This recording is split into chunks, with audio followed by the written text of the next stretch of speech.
आज हमारे सामने जो स्रोत हैं वो ईरान के अंदर की एक बहुत ही बेचैन करने वाली तस्वीर दिखाते हैं। बिल्कुल। चलिए समझने की कोशिश करते हैं कि वहां सड़कों पर इतना गुस्सा क्यों है। और ये मामला सिर्फ अर्थव्यवस्था से कहीं ज्यादा गहरा है।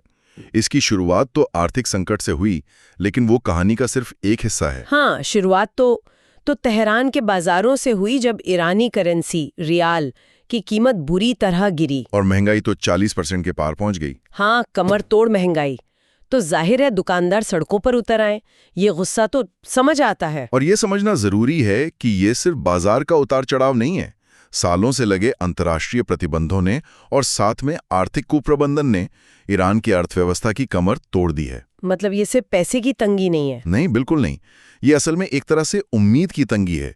जब लोगों को लगता है कि आने वाला कल आज से भी बुरा होगा, तब 40 की महंगाई सिर्फ एक आंकड़ा नहीं रहती, वो एक चिंगारी बन जाती है। और जो बात मुझे इन स्रोतों में सबसे ज्यादा चौंका रही है वो है इन प्रदर्शनों का पैमाना। हाँ, वो वाकई में बहुत बड़ा है। ये चिंगारी सिर्फ तेहरान तक सीमित नहीं रही। 111 शहर, मतलब ईरान के लगभग हर प्रांत में। ये तो पूरे देश की तस्वीर है। सही कहा। और देखते देखते जो आर्थिक नारे थे वो राजनीतिक नारों में बदल गए। ये 2022 के महसा अमीनी विरोध प्रदर्शनों के बाद सबसे बड़ी अशांति है ना? बिल्कुल। सड़कों पर तानाशाह मुर्दाबाद जैसे नारे लगना, ये तो सीधे सीधे सुप्रीम लीडर खामेनेई को चुनौती है।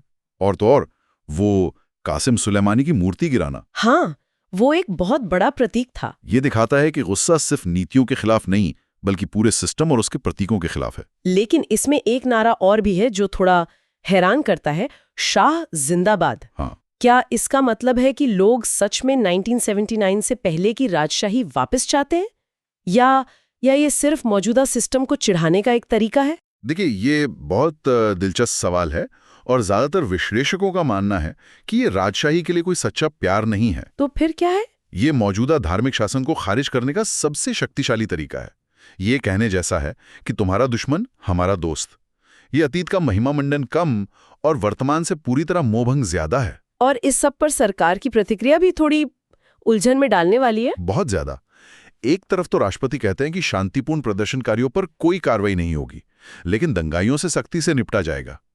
तो ये दंगा और शांतिपूर्ण प्रदर्शन के बीच की रेखा कौन तय करेगा? यही तो सवाल है।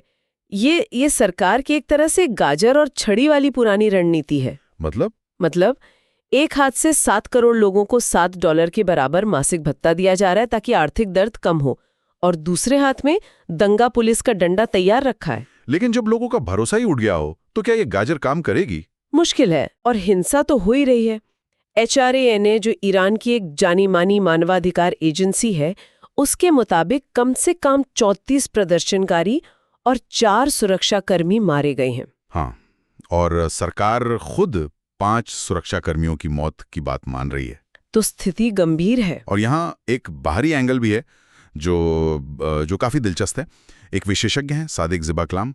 उनका मानना है कि ट्रंप प्रशासन की तरफ से जो हस्तक्षेप की धमकियां थी, अमेरिकी हस्तक्षेप की धमकी, हाँ, उसके कारण ईरानी सरकार इस बार खुलकर सख्ती करने से शायद बच रही है। उन्हें डर है कि ज्यादा दमन से बाहरी हस्तक्षेप को मौका मिल सकता है। तो एक तरफ अंदरूनी गुस्सा, दूसरी तरफ सरकार की दुविधा, और ऊपर से अंतर्राष्ट्रीय दबाव।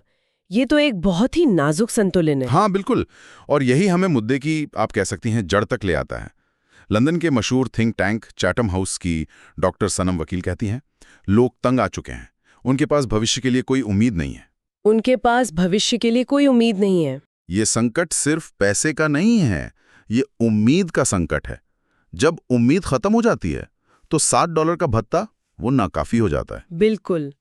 और ये पूरी पड़ताल एक बहुत गहरे सवाल पर लाकर छोड़ देती है ना? हाँ। स्रोतों में पुरानी राजशाही के समर्थन में जो नारे लगे, ये सोचने पर मजबूर करता है कि जब लोग अपने वर्तमान से इतने हताश हो जाते हैं, तो क्या वे हमेशा अपने अतीत को एक बेहतर रोशनी में देखने लगते हैं? भले ही वो अतीत कैसा भी रहा हो। हाँ, और इसका किसी देश के भविष्य के लिए क्या मतलब हो सकता है?